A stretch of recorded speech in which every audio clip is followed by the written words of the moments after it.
So, but I'm going to change this exercise up now. So instead of saying kharaja, and instead of saying Hamid, we just want the plural, the feminine form for kharaja. Okay, so single, feminine, third person. So let's change kharaja into single, feminine, and third person. So it's a very simple change. We did this last week. So just do this for me right now. Kharaja will become. Anybody at all can answer this? As we move on, I'll start picking on people. Not kharajatu, not kharajatu, kharajat. Kharajat. Okay, fantastic. What about dhahaba?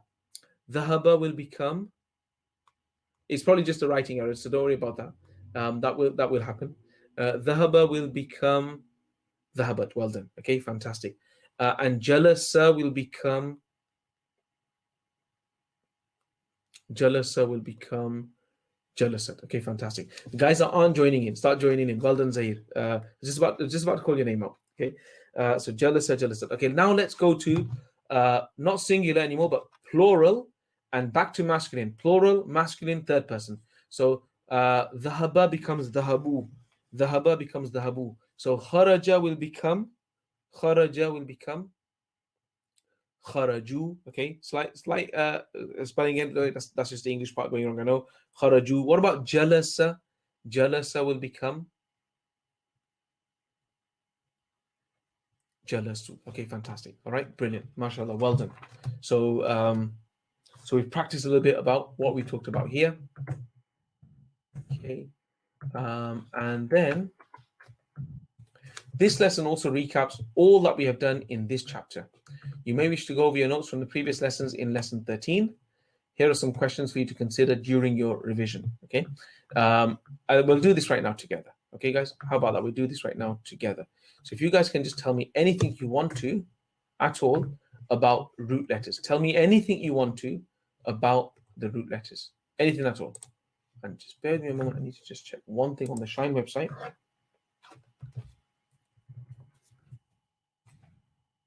Anything at all, guys, put your comments down. I'll run through them, inshallah. You'll be surprised how useful this kind of activity is, because when you say one thing that you know and then somebody else is thinking of something else, it can sometimes really trigger a thought in their mind as well, trigger a thought in your mind as well. And you get to learn so much. Okay, something that you never picked on, inshallah, now you'll be able to pick on it. Something that you didn't understand, you'll understand it. Something that you could have added something to, you'll now be adding to, inshallah. Okay. Anything at all that you want to tell me here? Right, for root letters are based on fa, ain, and lam format. Fantastic. Root letters we've seen as 3. Okay, Mahbub saying that there are 3 root letters. Okay, just a point on this. Okay, on 3 root letters, that actually sometimes you'll see 4 root letters as well. Not something that we need to be incredibly worried about or anything like that at this stage. But just to note that we can get 4 root letters as well. How does it work? Very simply, it's you'll repeat either the ain or the lam. So the fa will stay, and you'll either repeat the ain or you'll either repeat the lam. You don't need to worry about that right now, but just letting you know, giving a heads up, you can get 4 root letters. Okay, root letters are based on the fa, ain, lam format. Well done. So following the pattern of fa, ain, and lam, I think that means the same. Similar to pattern, everyone's saying the same thing there. And anything besides fa, ain, lam is going to be extra and excess. Anything between fa and lam is going to be extra and excess. Okay, here's the next question. Why would root letters be important in Arabic? Why do you think so, guys? I haven't told you today why it's important, but maybe you can tell me why it's important. Maybe you heard it somewhere else, or maybe you've probably guessed it just as we were doing this. Why are root letters so important in Arabic? Okay.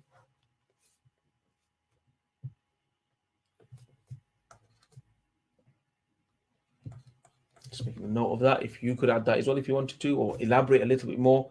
But we're only going to deal with 3 root letters right now. Fantastic. Okay, good comments. So number 1 is to look up in the dictionary. Okay, so why would root letters be important in Arabic? We are able to look at the dictionary and we're able to find words that come from. So when you have a root letter, and let's grab. If I go, here's my dictionary. Okay. Is my dictionary. So if we take, for example, let's try and pick a nice, easy example. Let's take one that we've already done, like jalasa. Okay, let's look at jim, lam, and sin. Okay.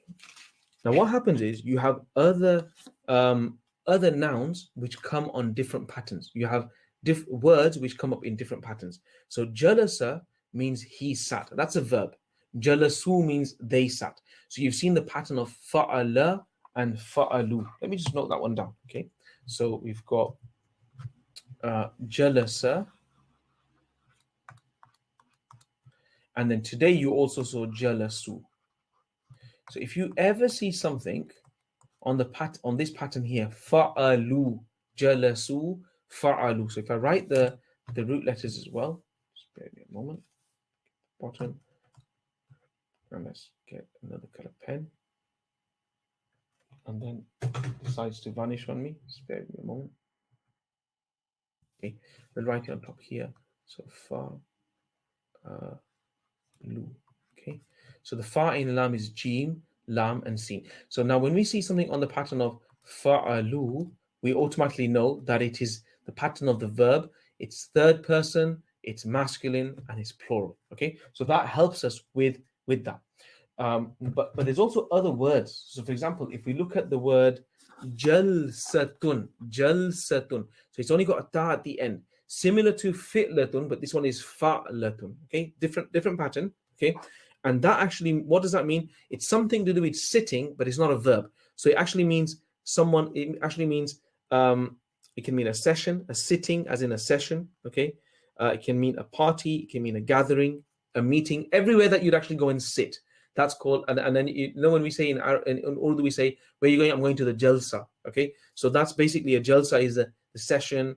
Okay, but why is it called a jalsa? Because you go there and you sit there. Okay, now another one is the word is jalis on the pattern of fa'il. You don't have to remember the patterns right now.